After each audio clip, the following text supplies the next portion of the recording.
ढोलकपुर और शांतिपुर में गुड़िया के हमले से कुछ दिन पहले एक अमावस्या की काली रात में ग्रेवयार्ड के बीच खड़ी एक पुरानी टूटी फूटी हवेली, जिसके अंदर सिर्फ अंधेरा और सड़ी हुई लाशों की तेज बदबू थी। वहीं हवेली के सबसे अंधेरे कमरे के बीच खून से बना एक आह्वान मंडल जमीन पर अजीब सी चमक के साथ जगमगा रहा था।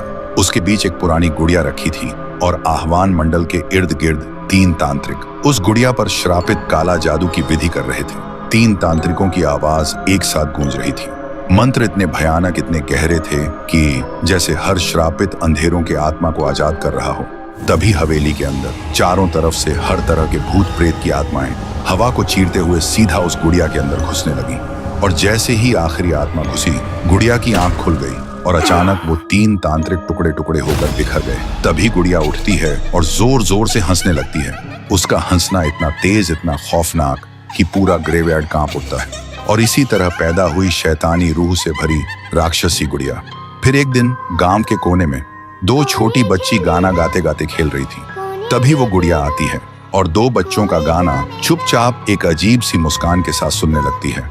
उसकी हरकतें एकदम अजीब थी और जैसे ही बच्चों ने उस गुड़िया को देखा, उनका गाना एकदम बीच में रुक गया, क्योंकि इससे पहले उन्होंने कभी चलती हुई गुड़िया नहीं देखी थी।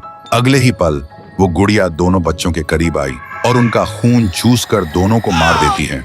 और तब से वो गुड़िया वही अधूरा गाना टूटी फूटी आवाज में गा के अपना तांडव मचाती थी। और फिर साहुर ने उसे रोकने के लिए उस गुड़िया के टुकड़े टुकड़े कर दिए थे, लेकिन फिर भी उस पर कोई असर नहीं हुआ था। उसके सारे टुकड़े खुद ब खुद एक एक करके जुड़ने लगे थे।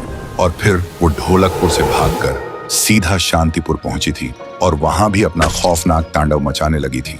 लेकिन शांतिपुर में भी उसका आमना सामना हुआ था पीहू और साहुर से, और फिर दोनों ने मिलकर उस गुड़िया को आग से जलाकर खत्म कर दिया था। और इस तरह पीहू और साहुर ने गांव वालों को उस श्रापित राक्षसी गुड़िया से बचाया था। लेकिन जलने से पहले जब साहुर ने अपने जादू से उसे कस के पकड़ रखा था, तब गुड़िया अपनी एक उंगली चुपके से जमीन पर गिरा दी थी। फिर गुड़िया आग में जलकर राख बन गई थी और वो उंगली अब भी वापस लौटने के लिए अपने वक्त का इंतजार कर रही है। तो दोस्तों, क्या आप देखना चाहते हो गुड़िया का वापस आना और इटाची वर्सेस गुड़िया का जबरदस्त तांडव? तो कमेंट करो और इस वीडियो को 1 लाख लाइक्स तक पहुंचा दो।